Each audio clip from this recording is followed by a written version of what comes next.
forces for the act of wrong thing. They supposedly have rights in Canada. They have a charter of freedoms and whatnot. Their hard-earned wealth is being confiscated by the government without any due process. The government's just, you have these finance ministers, like happily, Jeff was talking about this weird soft totalitarianism that we're seeing, where they get in front of the microphone and say, we're taking your Bitcoin from these centralized exchanges, and we're just going to shut down your bank accounts because you decided to defy the state. So too bad, your rights are gone. The Anglosphere did not do a good job. The place where we supposedly have this long tradition of Western values, Canada, you can't leave. A lot of people don't know this, but you cannot leave Canada still if you remain unvaccinated. There's no way to cross the border unless you're doing it illegally without showing your papers to someone. There's no way to get on a plane. The same applies to Australia. The same applies to New Zealand. New Zealand is like the craziest COVID place you'll ever hear about. There needs to be much more reporting on New Zealand.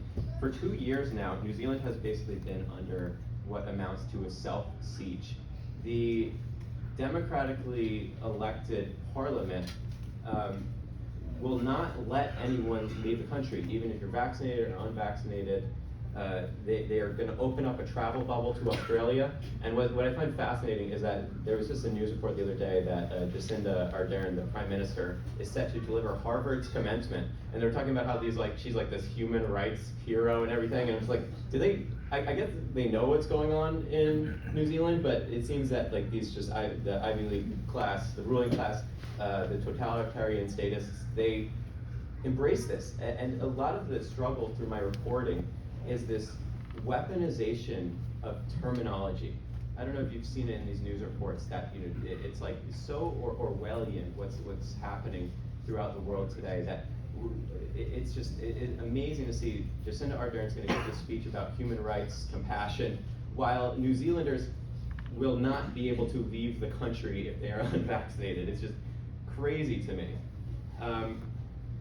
And one of the most important things about Florida's COVID policies, Joe talked about this substantially, is that Ron DeSantis challenged the moral and scientific argument for this. We came so close. Before I was a Florida resident, there was the election, Andrew Gillum, and it's like a rated R scene what happened with him last year. But you can Google it, and that man was so close to being the leader of Florida.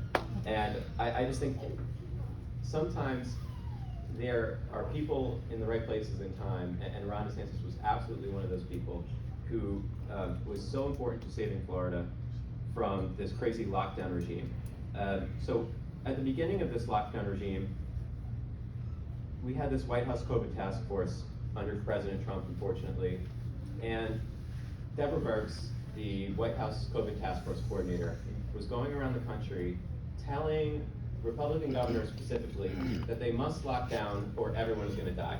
So that, I think that for DeSantis, if he were to stand up to this 2 weeks to stop the spread, I legitimately think there would have been pitchforks in Tallahassee. Like, he may have been violently thrown out of office. People thought this was a life or death matter. Remember, President Trump was getting on TV saying 2 million people were going to die in the United States if we did not lock down.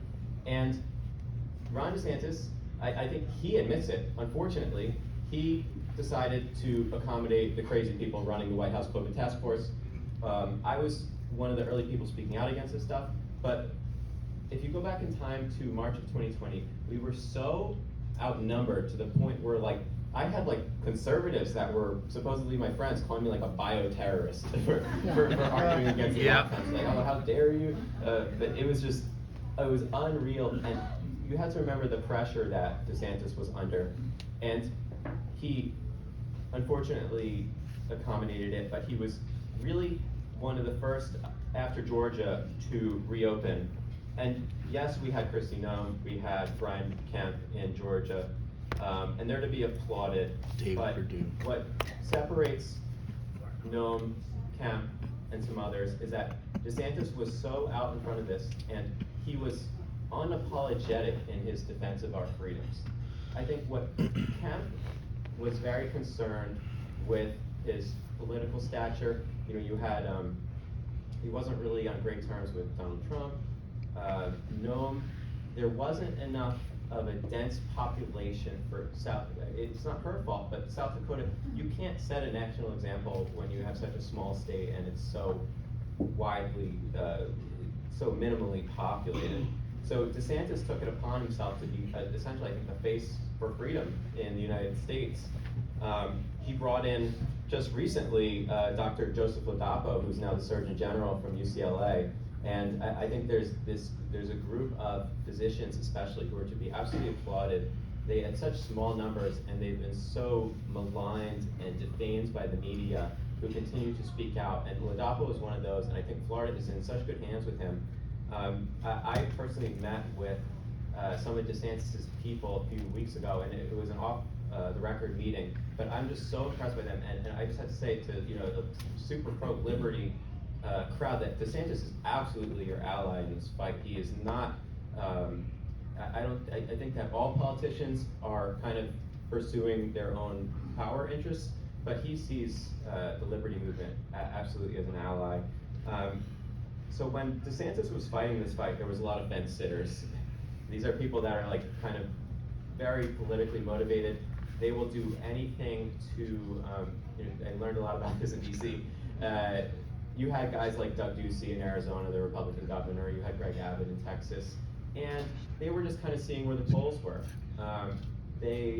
I was in communications with a lot of these people, and I'd have their staffers reach out to me and they're saying, well, like 70% still support the lockdown, so we can't do that right now. And I'm like, okay, this is like the most important issue of our time right now. Like, it's time to do something about it.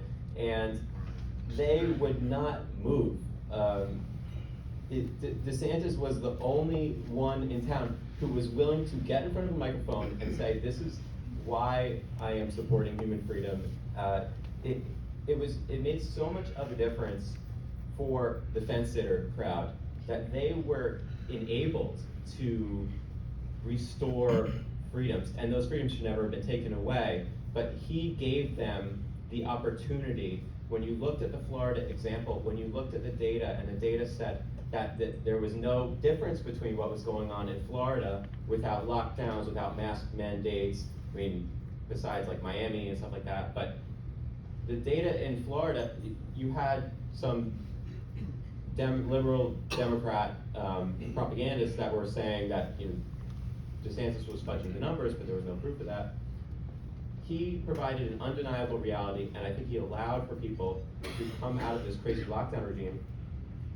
And being at my core an international affairs reporter, I found it very fascinating. You got to Google or DuckDuckGo these Australian or all these interesting statist ministers. They often cite Florida for like the land. It's now like regarded as the land of crazy people, essentially, because we decided to live free.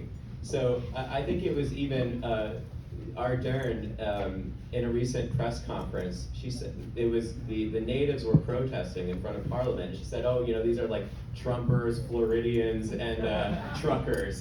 So I think it's great that Floridians just kind of embrace this like core tenet that we've now become attached to for freedom. I was just recently on a skiing vacation in the United States. It's a very similar thing. Like, people just attach this label to Florida that I think we should totally embrace. Like, I was at an ice cream parlor outside of a ski resort with my girlfriend, and we were talking about where we were from, and he's like scooping out some ice cream. He's like, "Oh, the land of freedom you're talking about." We're right. So it was just. It's just really cool that I think Florida and especially libertarian thinkers should just totally latch on to this, because Florida's COVID policies matter so much, and I genuinely think my thesis is just that if Ron DeSantis, especially, say what you want about him, if he did not make these bold moves, I think it would be similar to like an Iraq and Afghanistan situation where we're just kind of like stuck in this ridiculous propaganda narrative and environment for a very long time. I think the fact that we're now basically out of this thing after 2 years is a result of Florida's COVID policies.